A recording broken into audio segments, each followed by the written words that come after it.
Gold trusted gold buyers మీరు తాకట్టు పెట్టిన బంగారాన్ని విడిపించి ఈ రోజు ఉన్న మార్కెట్ ధరకు కొనబడును.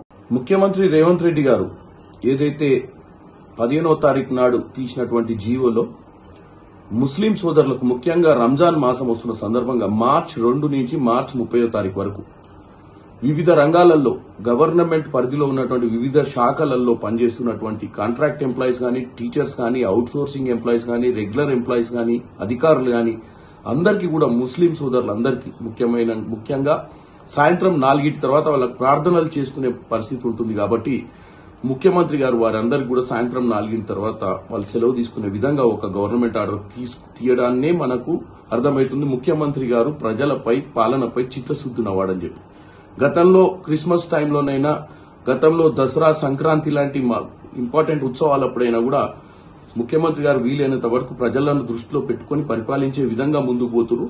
కాబట్టి ఇటువంటి మంచి నిర్ణయాన్ని ముస్లిం సోదరుల తరపు నుంచి నేను ముఖ్యమంత్రి గారిని అభినందిస్తున్నాను. హిందువులైతే కాదు, మీరు హిందువులైతే కాదు, హిందువులు అసలే కాదు. అసలు కాంగ్రెస్ పార్టీలో ఉన్న నాయకులకు, కార్యకర్తలకు అసలు మీ లోపల అసలు హిందువులేనా మీరు? నాకు అర్థం కాలే. మీ లోపల హిందూ రక్తం ప్రవహిస్తుందా? ఇవాళ సర్క్యులర్ చూసినాను, ఇవాళ ఇజ్జత్ పోతే సర్క్యులర్ చూస్తే ఇవాళ ఇప్పుడే ఇచ్చింది, ఇప్పుడు సాయంత్రం ఇచ్చి సర్క్యులర్ ఇచ్చావు. ఏమి ఇచ్చింది తెలుసా సర్క్యులర్? రంజాన్ టైంలో అంటే సాయంత్రం 4 గంటల తర్వాత పోచట వాళ్ళు. నువ్వు రంజాన్కు 4 గంటల తర్వాత వాళ్ళకు ఉద్యోగాలు ఇచ్చిపెట్టి పోతే మాకు ఏమి ఇబ్బంది లేదన్నా. కానీ నా అయ్యప్ప ఏం పాపం చేసిండు? అయ్యప్ప స్వాములు ఏం పాపం చేసిండన్నా? నా అయ్యప్ప ఏం పాపం చేసిండన్నా? మధ్యాహ్నం దీక్ష తీసుకొని అయ్యప్ప మాల తీసుకొని మధ్యాహ్నం ఆఫీస్కి పోతే టిఫిన్ బాక్స్లో పోయి తినరాదు, అప్పుడప్పుడు వంట వేసుకొని మడితో తినాల్సి వస్తుంది. అవునా కదా? ఇలా ఈ ఉద్యోగస్తులు, ఉపాధ్యాయులు, ప్రైవేట్ ఉద్యోగులు కూడా అయ్యప్ప దీక్ష తీసుకొని ఉద్యోగానికి పోతే మధ్యాహ్నం పోదామంటే ఎవరు ఎప్పుడు తనిఖీ చేస్తారో, ఎప్పుడు సస్పెండ్ చేస్తారో ఒక భయానక వాతావరణంలో ఉద్యోగస్తులు, అయ్యప్ప దీక్ష చేసుకున్న ఉద్యోగస్తులు భయపడే పరిస్థితి వాళ్ళ తెలంగాణ రాష్ట్రంలో ఉంది. మధ్యాహ్నం భిక్ష లేకుండా పస్తులుండి అయ్యప్ప దీక్ష చేసుకునే పరిస్థితి వల్ల గంట సేపు బయటికి పోవాలంటే సస్పెండ్. మరి ఏ పాపం చేసిన అయ్యప్ప?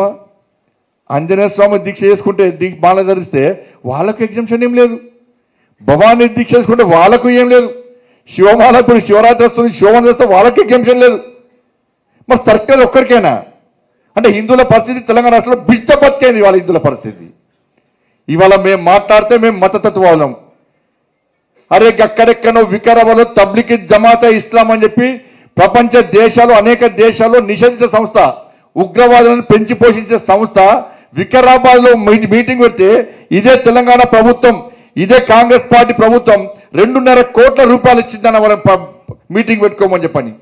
ఏడవైంది కాంగ్రెస్ పార్టీ నాయకుల పడ హిందుత్వం ఏడవైంది. వాళ్ళ హిందూ రక్తం లేదా మీదల్లా? మీరు డుబ్బుగా మీరేమన్నా బొట్టు పెట్టుకుంటలేరా? పొయ్యి అనుకుంటే మీ కుటుంబ సభ్యులు, భార్య పిల్లలు గుండె మీద చేసి అడుగుమని చెప్పండి. మీ ప్రభుత్వం చేసేది కరెక్టా అని చెప్పండి. బీసీ హిందువులలో తుర్కోళం కలుపుతారు తీసుకొచ్చి. మీ అయ్య జాగిరా, మీ తాత జాగిరా, ఎవరు కుట్టిండు? ఎట్లా కలుపుతారు మీరు బీసీలలో హిందువులు ముస్లిం తీసుకొచ్చి? ఎంత ఇచ్చినా 42% రిజర్వేషన్ ఇస్తున్నారు బీసీలకు. 42% ఎలక్షన్ ముందు రిజర్వేషన్ ఇస్తున్నారు. ఇలా ఇంతకుముందు 32%, 23% మనకు రిజర్వేషన్ ఉన్నది ఆల్రెడీ హిందువులకు, బీసీలకు. ఇలా 42% ఇస్తా ఉన్న 10% ముస్లింలు తీసుకొచ్చి ఈ బీసీలలో కలిపితే వీళ్ళు ఇచ్చింది ఎంత? 32% మాత్రమే బీసీలకు రిజర్వేషన్ ఇస్తూ 42% ఇవ్వడానికి కేంద్రానికి డివైజ్కి పంపుతారట.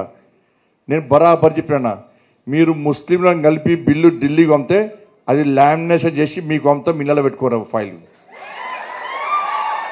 మేము ఇచ్చే ప్రసక్తి లేదు. మీరు ఇచ్చేది 32% బీసీలకు. బీసీల కుంభ ముస్తున్నారు మీరు. ఇలా 32% ఇచ్చి ఇంకా 10% తుర్కోలకు ఇస్తున్నారు మీరు.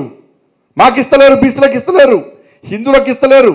అరే హైదరాబాద్లో రాజశేఖర రెడ్డి ప్రభుత్వం, రాజశేఖర రెడ్డి 4% రిజర్వేషన్ ఇస్తే, ముస్లింలను బీసీలకు గుర్తించి 4% రిజర్వేషన్ ఇస్తే హైదరాబాద్ జిహెచ్ఎంసీ ఎన్నికల్లో 30-32 మంది గెలవాల్సిన హిందువులైన బీసీలు గెలవాల్సిన స్థానాల్లో తుర్కోలు గెలిచారు. మరి వాళ్ళ 10% ఇస్తే హిందువులు ఎక్కడ గెలవరు?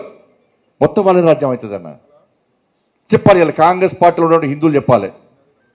కాంగ్రెస్ పార్టీలో బాగా పూజలు చేసే హిందూ నాయకులు చెప్పాలి. రోజంతా నన్ను తిట్టేటువంటి హిందూ నాయకులు చెప్పాలని నేను మాట్లాడింది తప్ప. సర్కులర్ ఇస్తారు మీరు, సర్కులర్. ఇవన్నీ మాట్లాడుతాం, పక్క మాట్లాడుతాం. దీనిలో ఏ మొహమాటం లేదన్న. దీనిలో చాలామంది అనుకుంటారు ఎన్నికల ముందే కాదు, ఇవాళ ఈ గ్రాడ్యుయేట్స్ ఎన్నికల్లో, ఈ ఎన్నికల్లో, ఎమ్మెల్సీ ఎన్నికల్లో మేధావి వర్గం అంతా కూడా దయచేసి గుణపాఠం చెప్పండి. మీకు ఒక వర్గాన్ని కొమ్ము కాస్తూ ఒకే వర్గం ఓటర్తో గెలిచినామని చెప్పి విర్ర వీగుతున్న కాంగ్రెస్ పార్టీకి గుణపాఠం చెప్పాల్సిన బాధ్యత ఇలా మేధావి వర్గం మీద ఉంది. వాళ్ళ నేను మతం గురించి మాట్లాడతలేను, కానీ హిందూ ధర్మానికి జరుగుతున్న అవమానాల గురించి, హిందూ ధర్మం పట్ల నిర్లక్ష్యం వహిస్తున్న విధానం గురించి ఇలా మీకు విజ్ఞప్తి చేస్తున్నాను. 2 చేతులు జోడించి మొక్కుతున్నా, ఈ ప్రభుత్వం గుణపాఠం చెప్పాలి, చెప్పి తీరాల్సిందే. ఇలా బరాబర్ అడిగే దమ్ము మాకుంది. వాళ్ళ ఓటు అడిగే అర్హత కేవలం భారతీయ జనతా పార్టీకి మాత్రమే ఉంది. కొట్లాడింది మేము. ఇలా మంచిర్యాల కేవలం 500 మంది మీరు రౌడీ షీట్లు ఓపెన్ చేసినట్టే దాదాగిరి కేవలం ఇంకా 5 నెలలు 6 నెలలే. మీరు రౌడీ షీట్లు ఓపెన్ చేస్తే భయపడే కార్యకర్తలు భారతీయ జనతా పార్టీ కార్యకర్తలు కాదు. లాటరీ దెబ్బలు కొడితే దెబ్బతినే కార్యకర్తలు తప్ప భయపడి పారిపోయే కార్యకర్తలు భారతీయ జనతా పార్టీ కార్యకర్తలు కాదు. ఇలా పోలీసులు అదే అనుకుంటున్నారు చాలా మంది పోలీసులు. ఏ ప్రభుత్వం వస్తే ఆ ప్రభుత్వానికి కొమ్ము కాసే పోలీసు అధికారులు కొంతమంది ఉన్నారు. కానీ మా ప్రభుత్వం వస్తే మాత్రం మిమ్మల్ని వదిలిపెట్టే ప్రసక్తిలో నెక్స్ట్ వచ్చేది మాదే. అది ఎప్పుడైనా రావచ్చు, అది ఎప్పుడైనా రావచ్చు. ఏ ప్రభుత్వమైనా 5 సంవత్సరాలు ఉండాలని మేము కోరుకుంటున్నాం. కానీ మీ పార్టీ ఎమ్మెల్యేలే మీ ప్రభుత్వం ఉండొద్దని కోరుకుంటున్నారు. మేమేం చేస్తాం దానికి? మీ పార్టీ మంత్రులే మీరు ఉండొద్దని కోరుకుంటారు. మేమేం చేస్తాం దానికి? కానీ ఎప్పుడైనా వచ్చేది ఎవరిది? భారతీయ జనతా పార్టీ ప్రభుత్వం వస్తుంది, పక్క వస్తుంది. బాధపడుతున్నారు తెలంగాణ ప్రజలు. అరే మొన్న బీఆర్ఎస్ పార్టీ మీద కోపంతో ఇటు గుద్దాల్సిన ఓటు అటు గుద్దినాం. ఆడు గుద్దితే మా ఈ పంత మడదంపుతున్న కాంగ్రెస్ వాళ్ళు. ఇక వీళ్ళ ఈ పంత మడదంపాలంటే ఈ ఎమ్మెల్సీ ఎన్నికలే బరాబర్ ఒక మంచి ఆయుధం అని చెప్పి తెలంగాణ రాష్ట్ర ప్రజలందరూ కూడా బాబు అరే ఇంట్లో పిల్లలకు చెప్తున్నానా, ఉద్యోగస్తులుంటే బిడ్డ మీరు మాత్రం ఓటేయకండి, బీజేపీ మాత్రం ఓటేయండి, కానీ కాంగ్రెస్ పార్టీ మాత్రం ఓటేయకండి. ప్రతి ఇష్యూ మీద మనం కొట్లాడాలి. మన కాంగ్రెస్ పార్టీ ఈరోజు కొట్లాడే 3170 నా ఆఫీస్లో ధర్నా చేస్తుంటే మరి ఇవాళ పోటీ చేస్తున్న కొన్ని సంఘాల నాయకులు పోటీ చేస్తున్నారన్న. టీచర్స్ ఎమ్మెల్సీ పేరు మీద కొంతమంది సంఘాల నాయకులు పోటీ చేస్తున్నారు. ఇలా ఉపాధ్యాయులు అడగాల వాళ్ళను. మరి 3170 ఇప్పుడు టీచర్స్ ఎమ్మెల్సీ పోటీ చేస్తున్న అభ్యర్థులు ఏడవైనా రోజు మీ పార్టీ ఏడమైంది, మీ సంఘం ఏడమైంది, కొట్టాడింది మేము. ఇలా నా ఆఫీస్లో ధర్నా చేస్తుంటే ఫైర్ ఇంజన్తో కొట్టిందన్న. ఈ కిటికీలకు వెళ్ళి ఫైర్ ఇంజన్ పైపులతో కొడితే గ్లాసులు వాళ్ళకి కింద కాళ్ళు కూస్తుంటే కనీసం రక్తం కారుతుందని చూడకుండా గొర్ర రెక్కలు పట్టుకొని గుంజుకపోయిన కార్యకర్తలను 3 నెలల పాటు సెప్టికే పన్నారని ఇంట్లో. ఇలా 4 కార్యకర్తలు మహిళా కార్యకర్తలు కాళ్ళు చేతులు విరిగినాయన్న. 8 మంది భారతీయ జనతా పార్టీ కార్యకర్తలు హెడ్ ఇంజరీ అన్నాయన్న. దాదాపు 16 వెహికల్స్ డ్యామేజ్ అన్నాయన్న. ఇలా 4 రోజుల పాటు నేను జైలుకి పోయినా, నాతో పాటు కార్యకర్తలు జైలుకి పోయినా. కేసీఆర్ ఫోన్ చేసి ఏం చెప్పింది తెలుసా అన్న రోజు? రేపు బండి సంజయ్ దీక్ష చేస్తున్నాడు, జేసీపీ బట్టి 1 ఆఫీస్ మొత్తం కూల్ చేయండి అని చెప్పి కేసీఆర్ రాత్రి మందు దాగి ఆర్డర్ ఇచ్చిండు కేసీఆర్.